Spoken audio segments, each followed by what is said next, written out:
Thomas et Mourad.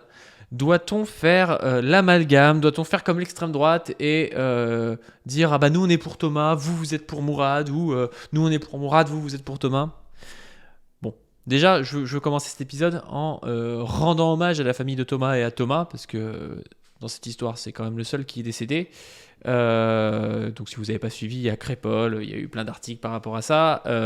Une fête de village s'est faite attaquer par des gars venus d'un quartier, d'une ville à côté, ou peut-être pas d'ailleurs qu'un seul quartier, on sait pas trop, avec des couteaux, et ils ont commencé à planter des gens, notamment Thomas qui est décédé. Il y a 2 personnes en urgence vitale ou urgence vitale absolue, donc voilà, des faits très très graves, en bande organisée.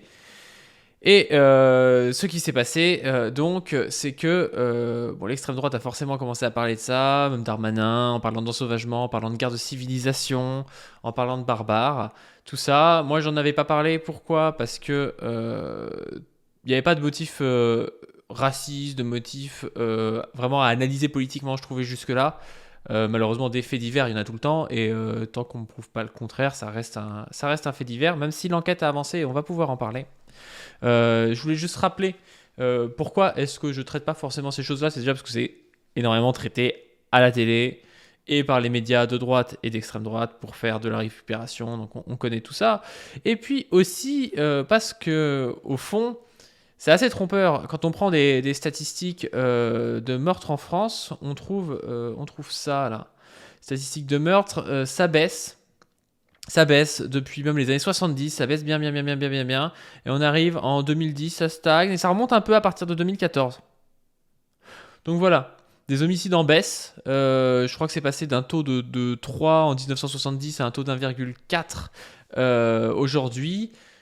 Faut modérer ça parce que en réalité il y a des homicides qui n'en sont plus, parce qu'aussi au niveau médical on est meilleur qu'avant, qu'on arrive à sauver des gens, mais de manière générale la société est moins violente et il y a moins d'homicides. Si on essaie de lier ça à l'immigration, on trouve quoi? On trouve que l'immigration a plutôt monté sur cette période-là. Là, c'est la période qu'on avait, elle est là, 2000-2021. L'immigration et la part d'immigrés dans la population a plutôt monté. Donc ceux qui viennent nous dire ah ouais, c'est la faute des immigrés s'il y a des meurtres en France, bah non en fait. Bah non, il y a pas de corrélation, il y a rien, donc non, c'est pas forcément clair. Par contre, si on prend le taux de pauvreté, on trouve quelque chose qui ressemble au taux de meurtre, avec une baisse à partir des années 70 qui descend, et puis à partir de 2010, donc un petit peu avant, on a la pauvreté qui remonte, même 2005, là on a la pauvreté qui remonte. Et donc si on voulait faire des corrélations bébêtes, on dirait que le taux de meurtre est plus corrélé à la pauvreté qu'à l'immigration. Bref, tout ça pour vous dire que je vais pas traiter chaque fait divers où il y a quelqu'un qui tue un autre en sélectionnant par rapport aux couleurs de peau, et quand il est blanc, ça veut dire que c'est un crime raciste, et quand il est noir, ça veut dire que c'est pas un crime raciste, ou je sais pas quoi. Non. Ce qui importe, c'est les motivations réelles des gens, et est-ce que y a quelque chose à en dire. Par rapport à l'affaire Mourad, donc, l'affaire Mourad, c'est ça. C'est les bougnoules, je suis chez moi, alors tu dégages. Je vais vous le mettre autre part. Hop. Le jardinier victime d'injures racistes vendredi avant d'être gravement blessé à la gorge par un septuagénaire armé d'un cutter. Le mis en cause a été remis en liberté sous contrôle judiciaire sans interdiction de revenir sur les lieux ni de porter une arme. Mediapart publie les images de cette agression. Alors les images, on peut les regarder, on les voit ici là. Regardez ça. Donc en fait, ils bloquent le passage parce qu'ils sont jardiniers, ils ont dû faire tomber un truc de leur remorque, et donc malheureusement ils bloquent le passage. Et là, il y a l'agresseur, donc un vieux de 76 ans, qui arrive et qui dit je suis chez moi là, les bourricots. Donc bon, il commence déjà à être un peu raciste. Les bougnoules, je suis Il commence à gueuler les bougnoules, je suis chez moi. chez moi. Les bougnoules, ouais, les bougnoules, je suis chez moi. Donc Mourad, il garde son calme, il dit les bougnoules. Il dit ouais, les bougnoules, je suis chez moi. Alors tu dégages. Retourne chez toi. Nadine Waldeck. Il commence à l'insulter en arabe, Nadine Waldeck. Donc vous voyez le truc. Là, pour le coup, il y a plus matière à réagir au niveau politique. Pourquoi? Parce qu'il y a une agression raciste évidente.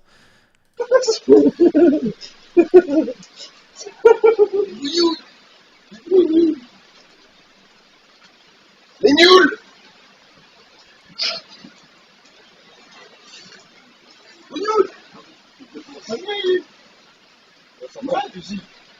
Moi, ce qui me rend ouf, c'est le calme qu'il a, Mourad, là. Parce qu'il se fait traiter de bougnoul. En fait, il reste relativement calme, il prend son portable, il filme. Alors que justement, bah, on va voir, on fera un autre épisode là-dessus. L'extrême droite essaie de dire que c'est une racaille, de dire que le mec, c'est pas une racaille, le gars, c'est un travailleur de 29 ans qui fait un boulot, il est jardinier, il se fait traiter de bougnoul, il garde son calme, il se dit ouais, bon, bah là, c'est un vieux et tout. Vraiment, c'est assez honorable et respectable. Et il va se faire agresser par ce mec, quoi. Et t'en fusil. Regarde la caméra là. Je sais pas, Et il a le bon réflexe de filmer parce qu'encore une fois, dans ce genre de cas, on sait que la justice donne souvent raison à la personne qui est plus blanche que l'autre, quand même. c'est des bougnoux. Ouais. Ah ouais, ouais, comme ça que là vous parlez. Ouais. Et là, le mec, il sort un cutter, là. Tu fais quoi là? Je suis chez moi ici. Et là, les mecs, ils arrivent en gueulant. Donc voilà. Donc moi j'ai réagi par rapport à ça, j'ai dit la propagande constante de l'extrême droite aboutit à des drames malheureusement réels, ce vieux est matrixé par la haine de l'autre, quand bien même ces bougnoules, entre guillemets, sont des travailleurs absolument lambda. C'est-à-dire que là, on est dans une période où on a eu 1 mois et demi de propagande contre les Palestiniens, islamophobes, de nous expliquer que y a une minorité en France qui sera antisémite, je sais pas quoi, et ça fait même des années que c'est comme ça.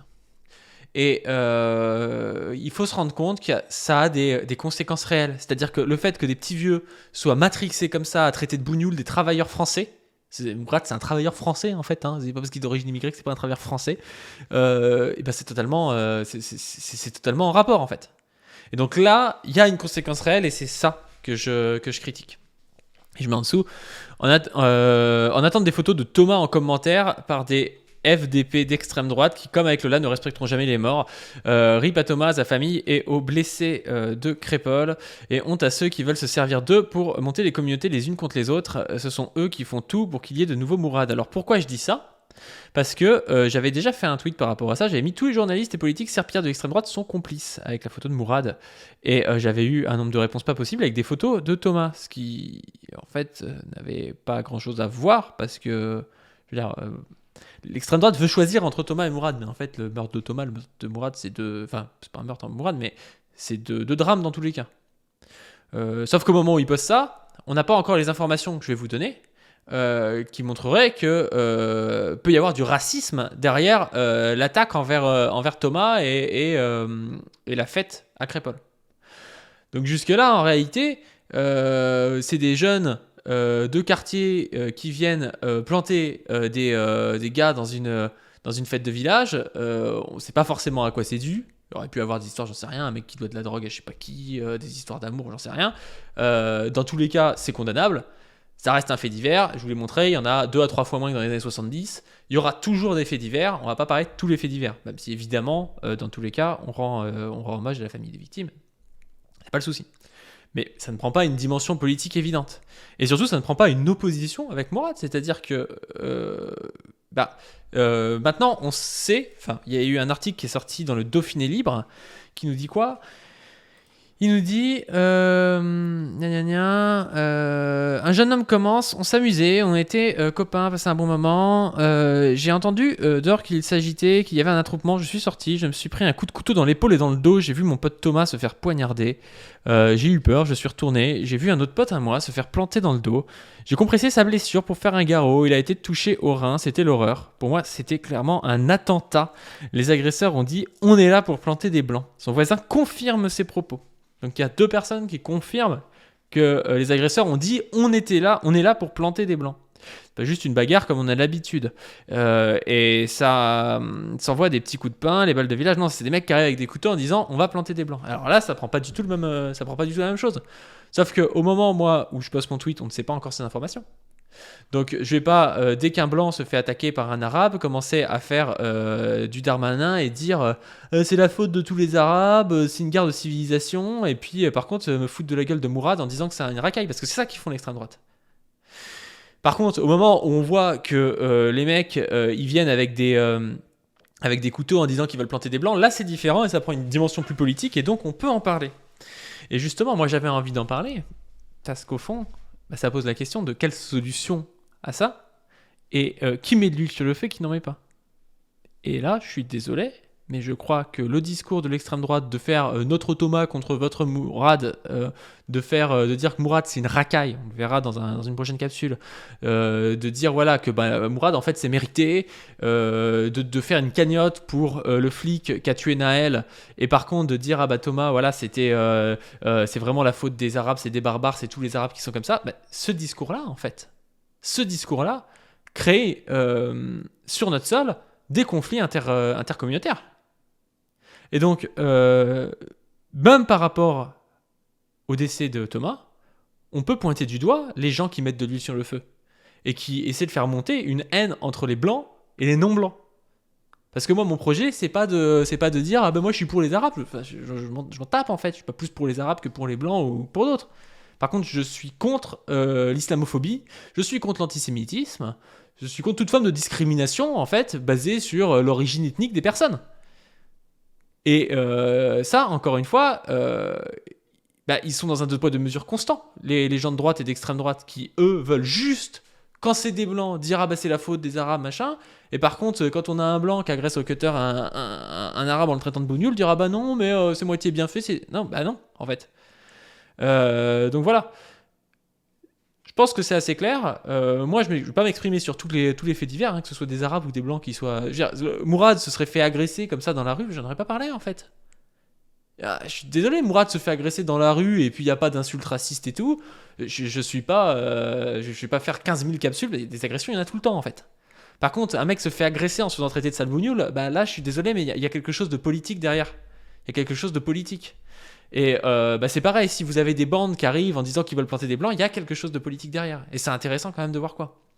Et je voudrais rajouter que comment on fait pour qu'il n'y ait plus de bandes qui viennent agresser des gens comme ça? Alors il y en aura peut-être toujours, hein. Il y a pas de, on ne pense pas qu'il y a un paradis qui va devenir sur Terre et qu'il n'y aura plus jamais une agression.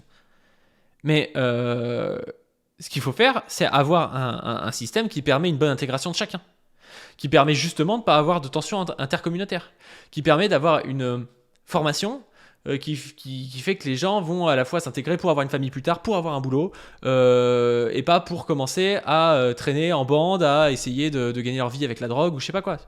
Et on va pas me dire que les politiques prônées par les droitards et par aussi le centre-gauche et tout ça, par toute la bourgeoisie qui sont des politiques libérales, des politiques de surexploitation des gens dans les quartiers, ne créez pas des bandes de mecs comme ça qui peuvent consommer des conneries, qui peuvent être aussi qu'entre mecs, c'est quand même assez malsain au final. Enfin, dans une société, normalement, on a une répartition des deux sexes, des gens qui se fréquentent, et on a quelque chose de beaucoup plus équilibré que si on a juste une bande de 60 mecs qui sont là à vouloir régler leur compte avec je ne sais qui, quoi. Par exemple, là, le bal, on peut se dire que c'était plus équilibré, il y avait des filles, il y avait des garçons, il y avait aussi des vieux, il y a même des gens de plus de 70 ans qui sont comment ça s'appelle, qui se sont fait poignarder. Et donc pour avoir une intégration comme ça, il faut pouvoir proposer un projet de vie pour tout le monde. Et aujourd'hui, on n'a pas une société qui propose un projet de vie pour tout le monde. Et moi, je veux le savoir. C'est quoi le projet de vie pour tout le monde de l'extrême droite? Il n'y en a pas.